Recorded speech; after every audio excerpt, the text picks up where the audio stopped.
Hello, warm greetings to all the storytellers in Alberta and beyond. My name is Chris Lindgren. I live in Saskatoon, Saskatchewan, and I have many fond memories of going to Alberta for all kinds of storytelling events where I met wonderful storytellers who became great, wonderful friends, and I had just a really good time. And I wish that the miles were not so many between where I live and where you are. But if I could be with you today, I would love to tell you this story. It's become one of my favorites. It's the story of Ceridwen. It's an ancient story from Wales, and because of that, it seems fitting that I begin with a little bit of harp before we launch into it.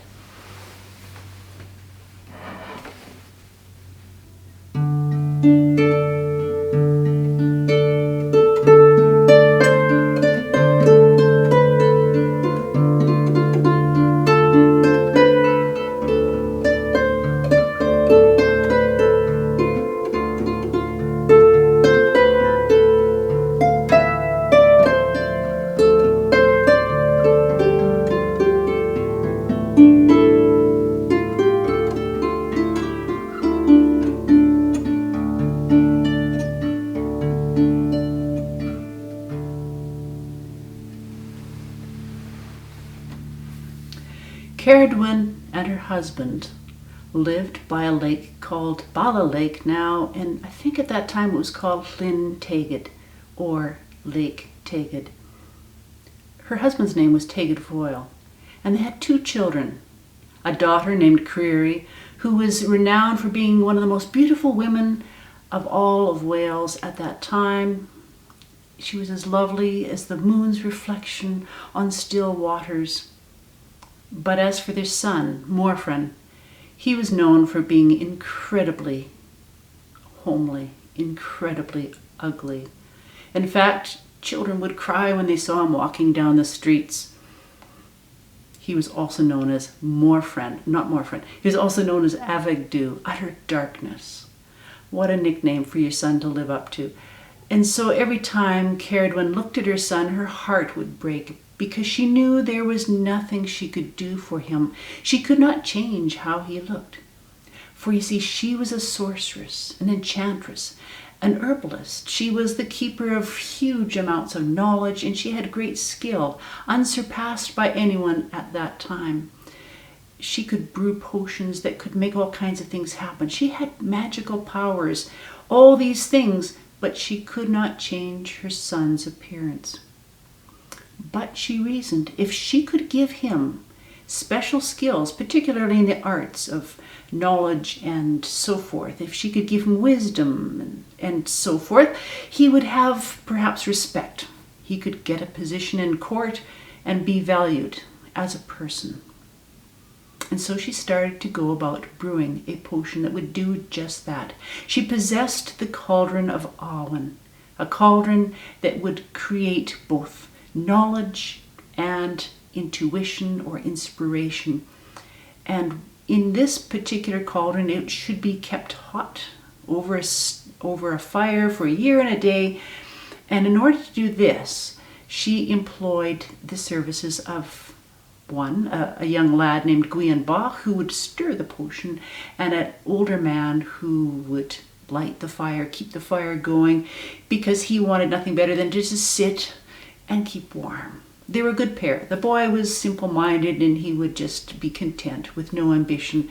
They would just go about their business while she did the real work, which was to gather all the different herbs, all the different plants, the twigs, the branches, the bark, the leaves, the stems, the flowers, the seeds, all these things. At every cycle of the moon, at every season, at specific times of day, she gathered. She said certain words, certain incantations.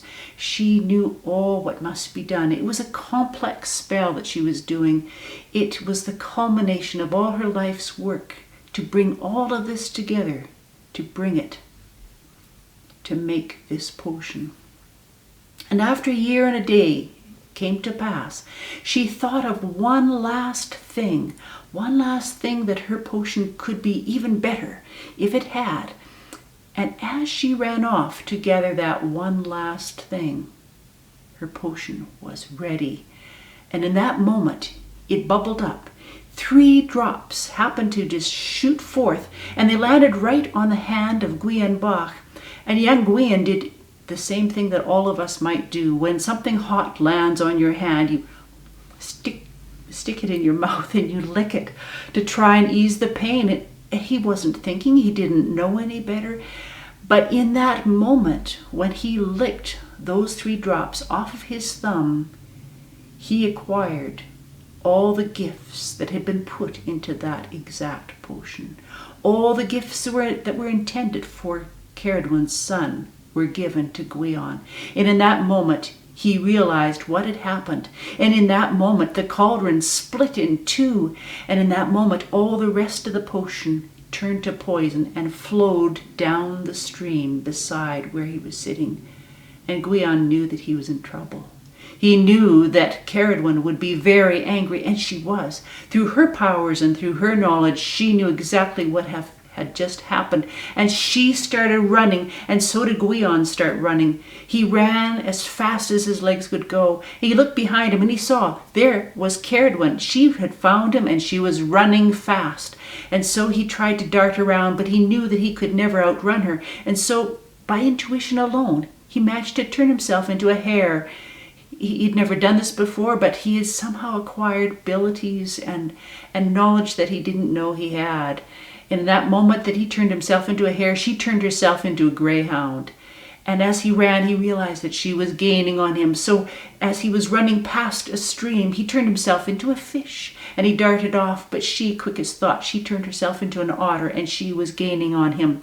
So in order to get away, he leapt up out of the stream. And in that moment, he turned himself into a bird and he started to fly as fast as he could. But she turned herself into a faster bird and she turned herself into a hawk and she chased and hunted him down. At that moment, Gwion realized he could never outrun or outfly the great Ceridwen. She just knew more than him. And so he thought, I will hide myself and she'll never find me. And he spied down on the ground a pile of seeds of grain. And he turned himself into just a little grain of wheat and dropped down to the ground. She'll never find me. There are thousands of grains here. But Ceridwen turned herself into a little red hen, lighted down upon the pile, and through her power she knew everything, and she knew exactly which kernel she was going to eat up in that instant, and she ate him. But when she went home, she also knew one more thing.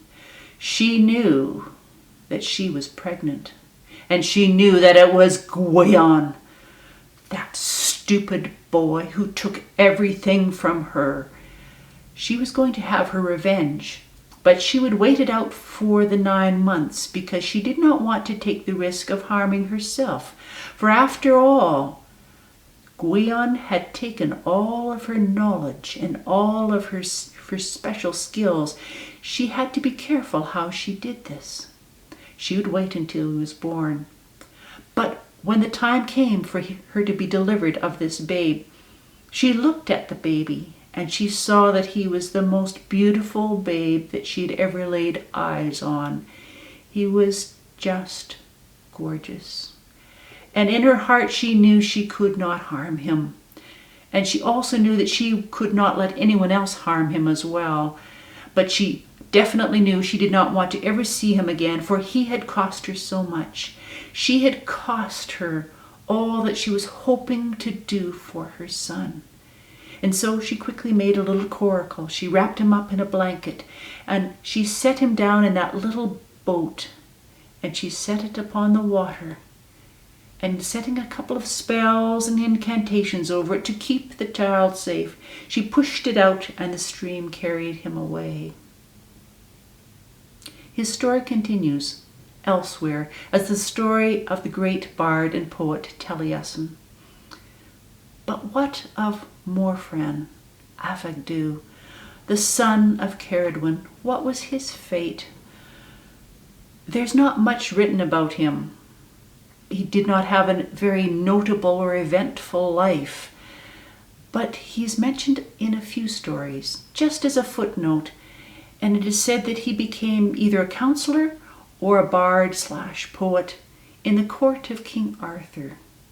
Not only that, at the end, it turns out that there was only 3 who survived the last horrific battle at Camlan, and one of those men was Morfran. And how did he survive? He wasn't a great warrior. He survived because he was so incredibly ugly that those who saw him assumed that he must be some kind of demon, and you should not try to harm a demon. You leave those well enough alone. And so he survived.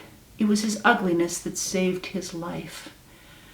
How many times have you heard that when a baby is born, one of the parents will exclaim, "It's alive"? It is important trying to stay alive in this world, and he managed to do just that. And there is Ceridwen. At the end of it all, she tried so much, the culmination of her life's work to be given to improving her son's lot. It did not work. He had to find his own way, and he had to live his own life. And that is the way of it. That is the way for all of us in this world. The story of Ceridwen.